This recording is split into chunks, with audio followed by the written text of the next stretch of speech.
I heard that the Sanhedrin was looking for Jesus. The Sanhedrin is the ruling body of us Jews. I met with the leader, a man named Caiaphas. I said, I understand you're looking for the Nazarene. He said he was. I said, well, I could take you to him when he'd be all but alone. Caiaphas said he'd like that. But then I asked him, I said, Caiaphas, what do you want him for? What do you want him for? He looked me in the eyes and he said, all we want to do is talk to him. That's what he said. He said, all we want to do is talk to him. Don't you see, I believed if Jesus were brought before the Sanhedrin in question, he'd be forced to answer the questions. They would see who he was, and the angels would come from heaven, and he'd be glorified, and I there by his side would be glorified. Don't you see? All I wanted was what was best for Jesus. Caiaphas then handed me money, 30 pieces of silver. I said, Caiaphas, I don't want your money. I'm not doing it for the money. I don't want your money.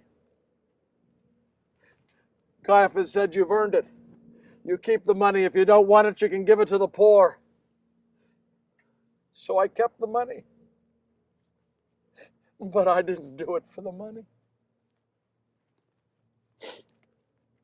I left him and I went and met with the others at a place we call the upper room, for what you now call the Last Supper.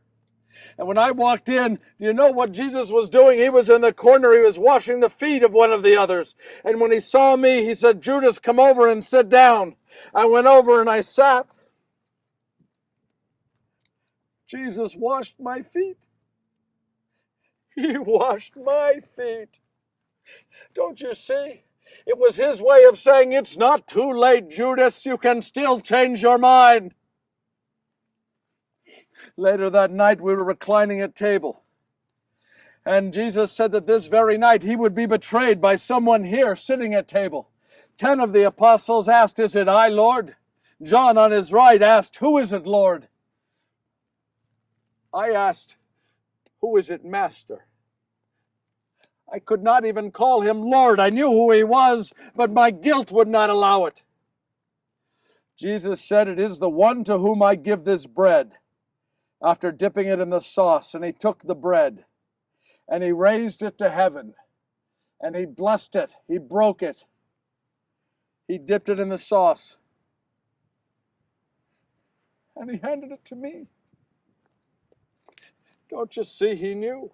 He knew what I had done. He knew what I was going to do. And yet he washed my feet and asked me to sit with him at table. That's how much he loved me. That's how much he loved me. Jesus leaned over to me and said, Judas, you go do what you must do. And you do it quickly. I got up and I left. As I went out, the night was black. Never in my life do I remember a night more black. I met with Caiaphas. When I arrived, I was surprised to see he had 300 temple guards, and they were all armed. I said, Caiaphas, you don't need 300 armed men. I'm taking you to where Jesus is all but alone. He said, you've been paid, you do as you're told. So I led 300 armed temple guards across the valley of Gethsemane, up over the brook of Kidron, then up the side of the hill. And there at the Garden of Gethsemane, Jesus was standing there. He was just standing there. Don't you see? He could have gotten away. Why didn't you run? Why didn't you run and save me from myself? I told the master of the guard I would identify Jesus with a sign, a kiss. And I walked over to Jesus and I put my arms around him. And I kissed him. I kissed him as I have kissed no other. Because I love Jesus. I love Jesus. The guards came and pulled him away. That night I wandered through the streets of Jerusalem. And I began to hear people say they'd arrested the Nazarene. And I'd say, yes, but all they want to do is talk to him. And the more I said it, the more they said, no, they're going to crucify him. And I said, no, they're not going to. I have it on good authority from Caiaphas himself. All they want to do is talk to him. But the more I argued, the more they began to shout, "Crucify him! Crucify him! Crucify him!"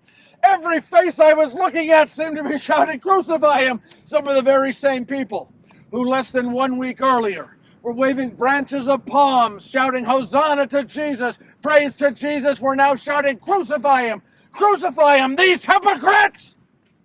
What had I done? I ran and found myself in front of the great temple, and I took the 30 pieces of silver and I threw them on the floor of the temple, and my head kept pounding, "Crucify him! Crucify him! Crucify him!"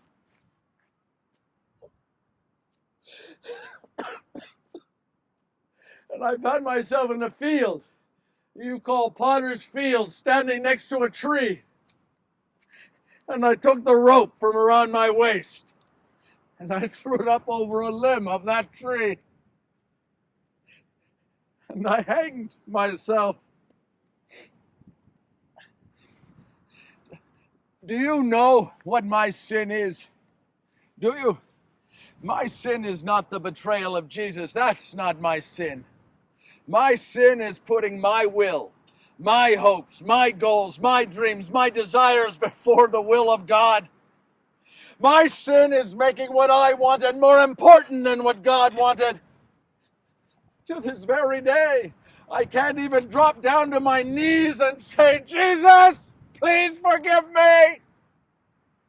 I'm sorry." My pride gets in the way. Don't let your pride stand between you and God. I am here this day for one reason, and it's to warn you, because there's a part of me in each and every one of you. And just as I failed, so too can you. Put God first in your life. Let God's will be done. And then your fate will not be the same as mine. Damned for all time. Shalom.